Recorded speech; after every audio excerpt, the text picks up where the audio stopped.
This is CleanTV, family-friendly national news on demand. I'm Jerry McLaughlin reporting what's happening on Wednesday, July 14, 2010.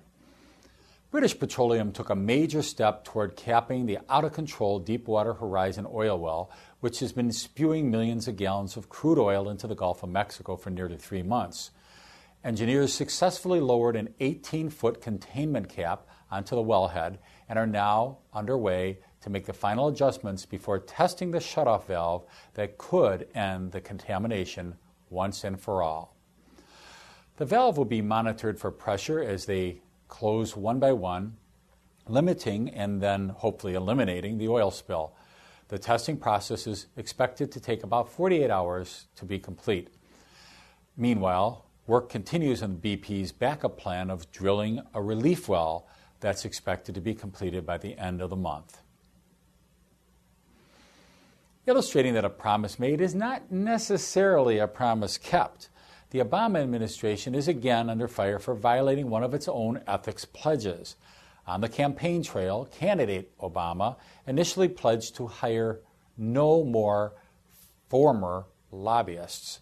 But once in office, that directive was quote-unquote clarified to mean that any lobbyists hired would not be given the opportunity to influence decisions involving their former employers. Now, even that promise has gone by the wayside with the disclosure that the White House Deputy Chief Technology Officer, Andrew McLaughlin, no relation, has directly participated in formulating policies that would impact Google, where McLaughlin had formerly served as the head of Global Public Policy and Government Affairs. McLaughlin, a different spelling by the way, has been reprimanded by his exchange of emails with Google executives. You might want to keep a close eye on the Middle East again.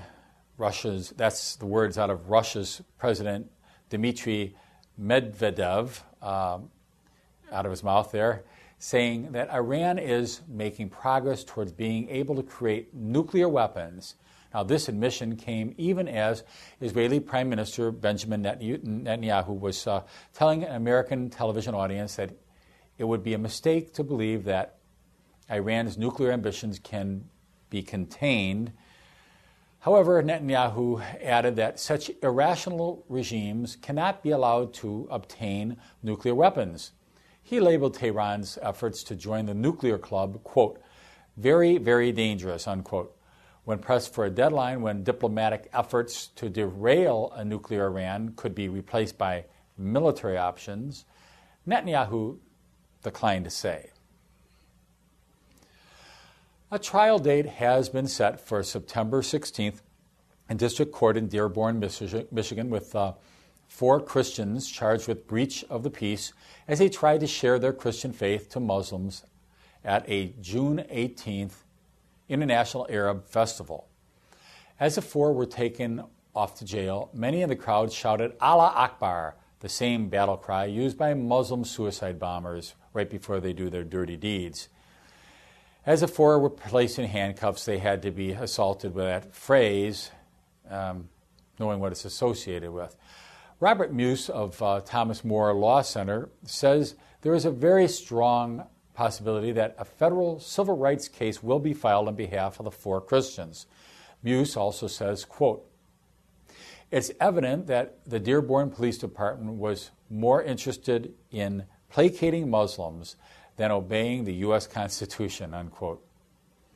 State Representative Tom McMillan of Rochester Hills, Michigan, has called on Michigan's Attorney General Mike Cox to investigate the arrest of the Christians who are exercising their First Amendment rights on public property.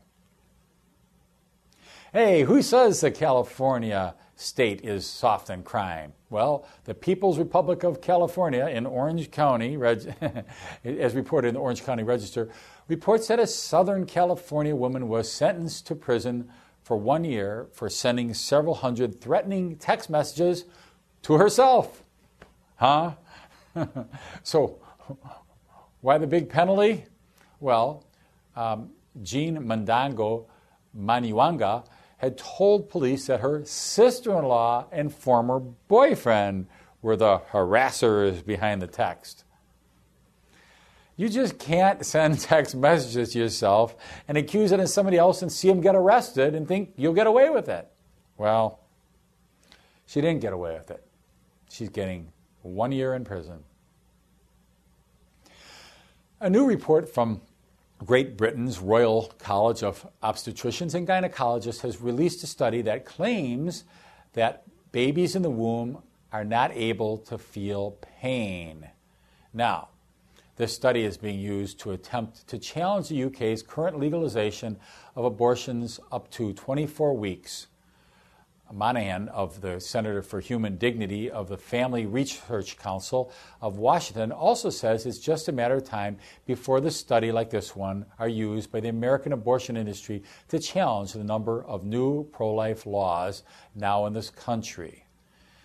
Monahan believes it will also be just a matter of time before the pro-aborts in this United States of America try to use this study to challenge the laws in Nebraska that all of abortions after 20 weeks are illegal. Now, Family Research Council says this study from Great Britain could tend to lead to profound moral injustice as those opposed to life become more cavalier about taking human life in the form of a baby in the womb. Michelle Obama was lobbying this week at the NAACP convention for the big vote on whether or not they would issue a proclamation condemning the Tea Party movement for being quote-unquote racist. In the offensive race-baiting move, Michelle Obama, in our opinion, is straining at gnats and swallowing camels, such as the case of the new Black Panther Party, where they give an all-out call to kill the crackers, meaning white people, and to kill their babies, white people's babies. Well, here's the video. You don't have to take my word for it. Just listen and watch for yourself of the new Black Panther call to mass murder white people. Now, before we roll the video, in contrast, we'd invite you to watch the Tea Party movement in comparison of largely white people. You may visit the CleanTV.com website and go under news and scroll down to the April 15th, 2010 news special called Raleigh Sweet Tea Party. And yours truly happened to MC and ambush people wherever I could in the field there, one after the other. They had no prior thought of what they would say. I stuck a mic in front of their faces, and you will see for yourself the entire event with no prejudice whatsoever. And now, let's watch and listen to the clear words of hatred and calls for the death of white people by leaders of the Black Panther Party. I hate white people. All of them. Every last iota of a cracker, I hate it. We didn't come out here to play today. There's too much serious business going on in the black community to be out here sliding through South Street with white, dirty, cracker whore on our arm, and we call ourselves black men with African garb on. What is wrong with you, black man? You had a doomsday with a white girl on your arm. You want freedom? You're gonna have to kill some crackers. You're gonna have to kill some of their babies. The video footage, by the way, was courtesy of Fox News Channel. With that, we conclude another edition of Clean TV Family Friendly News. I'm Jerry McLaughlin. Thank you so much for watching.